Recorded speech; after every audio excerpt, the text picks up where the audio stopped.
Maharashtra today 24 news सत्य परिस्थितीचा सविस्तर आढावा। जालना जिल्ह्यात मागच्या तुलनेत जास्त प्रमाणात डिझेल पेट्रोलचा साठा उपलब्ध आहे।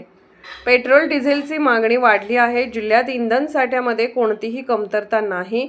नागरिकांनी घाबरण्याची गरज नाही। पेट्रोल डिझेलचा साठा करू नका, जिल्हाधिकाऱ्यांचे नागरिकांना आवाहन। जालना जिल्ह्यामधील 177 पंपापैकी 10% पेट्रोल पंप तात्पुरत्या स्वरूपात बंद आहे।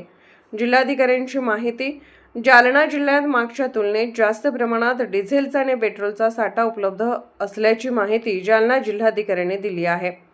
तर पेट्रोल डिझेलची मागणी वाढली आहे। जिल्ह्यात इंधन साठ्यामध्ये कोणतीही कमतरता नसून नागरिकांनी घाबरण्याची गरज नसून नागरिकांनी पेट्रोल डिझेलचा साठा करू नका असे आवाहन देखील जालना जिल्हाधिकाऱ्यांनी केले आहे। जिल्ह्याला अगोदर इंधनाचा 240 KL पुरवठा होता, आता तो 600 KL पेक्षा जास्त झालेला आहे। तर जालना जिल्ह्यामधील 177 पंपापैकी 10% पेट्रोल पंप तात्पुरत्या स्वरूपात बंद असल्याची माहिती देखील जालनाच्या जिल्हाधिकारी अशिमा मित्तल यांनी दिली आहे।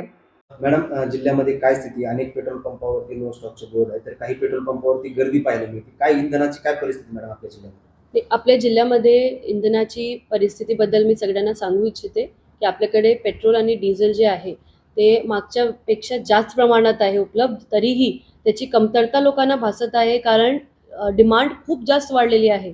जे काही स्टॉक एक पेट्रोल पंपवरती पूर्ण दिवसभर चालायचे ते आता 4 तासात संपत आहे, कारण लोकांची डिमांड खूप वाढलेली आहे। तर मी लोकांना आवाहन करू इच्छिते की आपल्याकडे स्टॉकमध्ये कुठल्याही प्रकारची कमतरता नाही आहे। डिमांड वाढल्यामुळे सप्लाय आणि डिमांडचे एक मिसमॅच झालेला आहे, त्याच्यामुळे एक आर्टिफिशियल गॅप, सप्लाय गॅप सारखं दिसत आहे, पण तसा नाही आहे। ते तुम्हाला थोडासा अजून मी एक्सप्लेन करते। 240 KL अगोदरचा आपल्या जिल्ह्याचा सप्लाय होता आणि ते आता 600 पेक्षा जास्त झालेला आहे, तरीही आपल्याला पेट्रोल पंपवरती कमतरता दिसते। तर मी आवाहन असा करते नागरिकांना की जेवढं गरज असेल तेवढाच तुम्ही डिझेल आणि पेट्रोल आता वापरा, जास्त साठा करू नका। घाबरण्याची काही गोष्ट नाही आहे। आपल्याकडे मनमाडला आपला फिलिंग सेंटर आहे, तिकडून आपल्याला कॉन्स्टंटली सप्लाय सुरू आहे। आणि आपला जो दुसरा प्रश्न आहे की किती पेट्रोल पंप बंद आहे, तर आपल्याकडे 177 पेट्रोल पंप जे आहे